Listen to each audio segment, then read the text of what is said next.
Hello and welcome back to the King's Path podcast, where we raise responsible and dependable men in today's world. And as always, I am your host, Adika, Austine, and this journey isn't just about growing up, but it's about rising into the men that you were created to be. As we've already explored what happens when a boy loses direction in episode 1 and the reality of fatherhood gaps in episode 2. But today we ask ourselves a hard and a very timely question. What does it mean to be a man truly? Because the world has redefined, misdefined, and even abandoned the blueprint of masculinity. And today we are reclaiming it back. Let's begin with common lies that many of us have been fed since childhood. Number one is that men don't cry. And I know that you've heard this term being used in a couple of times. Number two is that a man is measured by how much money he makes. And number three, that the louder you are, the stronger you are. Another one is that sensitivity is weakness. These are all lies that we have been fed. And do any of these lies sound familiar to you? Now, I want you to pause and I want you to ask yourself, have these messages helped shape you or have they trapped you?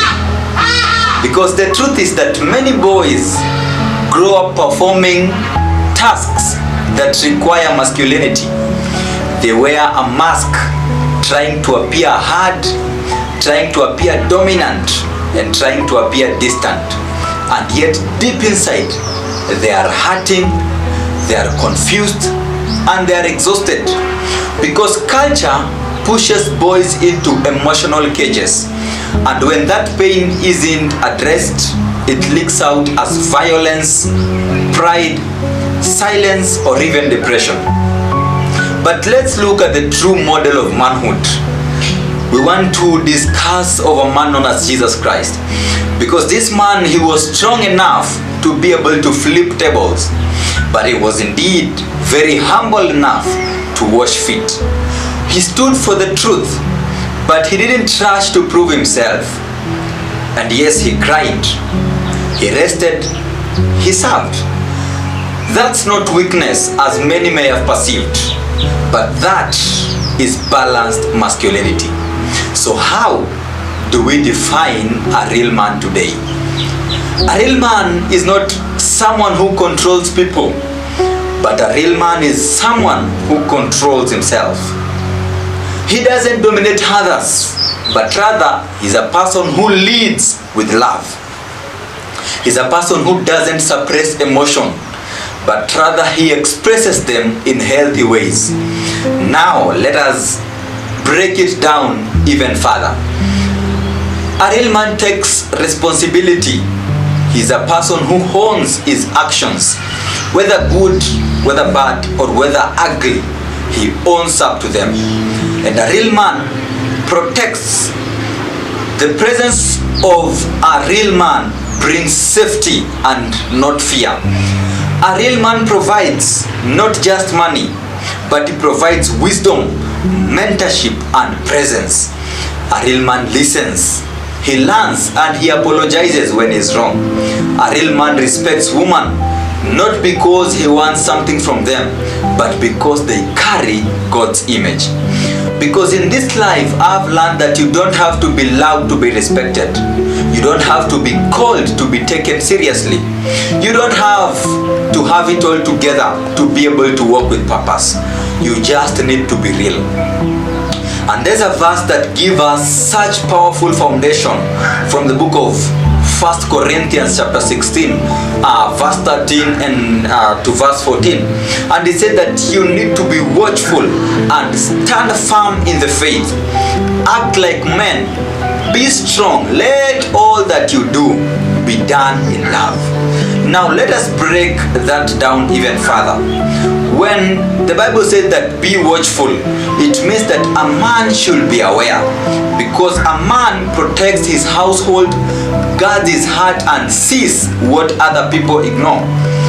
It again continues to say that should stand firm in the faith. It means that a man is rooted and it doesn't shift with every trend or opinion. Act like men, not just to perform like men, but act in truth, in maturity and in courage. When he says be strong, not in muscle alone, but in endurance, perseverance and integrity. Do all things with love, because love is the mark of true masculinity. It's not about the beards, the biceps or the bank account, but rather all this is about character. And there are some practical ways that we can be able to use to begin embracing and walking in true masculinity. And one of them is we need to heal from false script.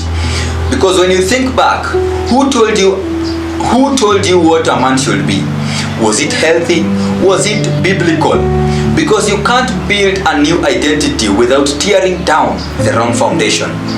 The next one is we need to find godly male role models, because you need examples, men who walk in humility, men who love their families, who serve without shame. You don't become a king in isolation, but rather for you to become a king you need to grow up among kings. The next one is to embrace emotional honesty, because crying doesn't disqualify your strength. In fact, emotional intelligence is one of the greatest marks of a mature man. Learn to talk, learn to process, and learn to let other people in. And the last one I think will be to submit your manhood to God. Masculinity without God becomes performance, but masculinity under God becomes purpose. Let him shape you into the man that you are born to be. As we wrap up today's episode, remember this, that true masculinity is not about proving something, but it is about becoming someone, becoming a servant, a leader, a man of truth, and a man of God. Don't just inherit the world's version of manhood, but define it by the word. Live it, model it, and pass it on to the next generation. Thank you so much for working with me on this episode of the King's Path podcast. And if this episode has blessed you, share it with a brother, with a son, with a friend, or any person that you know might be interested to hear this. And as always, subscribe to our YouTube channel and follow us on all social media platforms at the King's Path podcast, at Adika Creatives Media. And next week we dive into mentorship, why every boy needs a guide. And until then, walk boldly, love deeply, live purposefully, because you are a royalty in the making. Live in peace and always walk on the King's Path. Thank you.